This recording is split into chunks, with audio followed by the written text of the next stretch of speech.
Hi అండి, welcome to my channel. నేను మీ దేవి.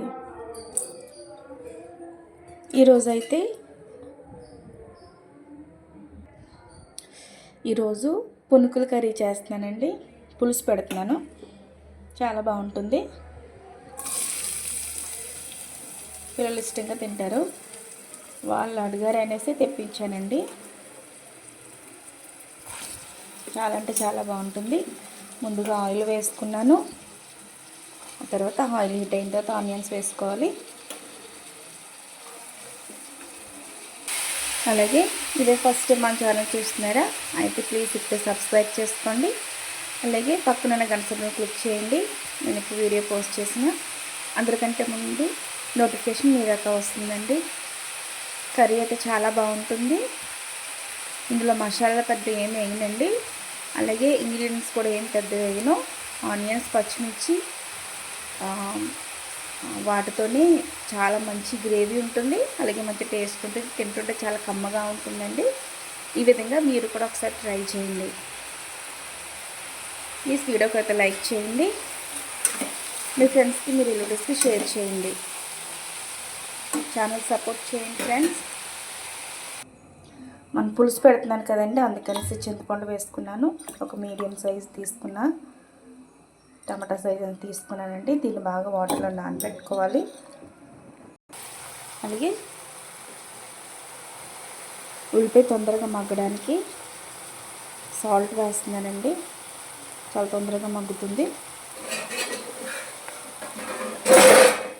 దీంట్లో టమాటా కూడా వేయట్లేదండి నేను.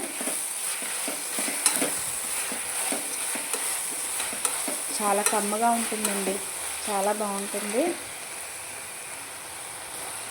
ఈ విధంగా మీరు కూడా ఒకసారి ట్రై చేయండి. ఇంట్లో కూరగాయలు ఏమి లేనప్పుడు ఇలా సింపుల్గా చేసుకుంటే చాలా బాగుంటుంది. ఉల్లిపాయ బాగా మగ్గిందండి. ఇప్పుడైతే పసుపు వేసుకుంటున్నాను. అలాగే 2 స్పూన్స్ కారం, అంటే మన స్పైసీ ఎంత తింటారో దాని తగ్గగా వేసుకోండి. ఒకసారి బాగా కలుపుకోవాలి.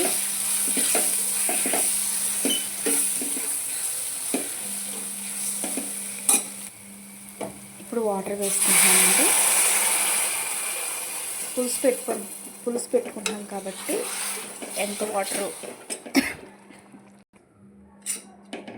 ఎంత వాటర్ కావాలో అంటే మన గ్రేవీ పులుసుని బట్టి వేసుకోవాలండి. నేనైతే కొంచెం వాటర్ అయితే ఎక్కువగానే వేసుకున్నాను. ఇది కొంచెం మరిగిన తర్వాత చింతపండు పులుపు అయితే వేసుకుంటానండి.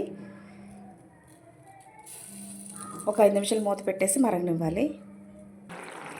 ఇప్పుడు మరిగింది కదండి, మనం నానబెట్టుకున్న పులుపు అయితే వేసేస్తున్నాను.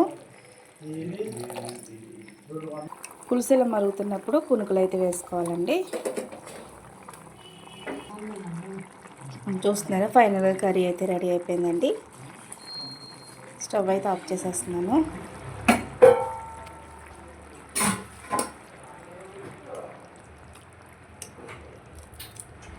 బాగుంటుంది. ఒకసారి మీరు కూడా ట్రై చేయండి. ప్లీజ్ వీడియోకి అయితే ఒక లైక్ చేయండి.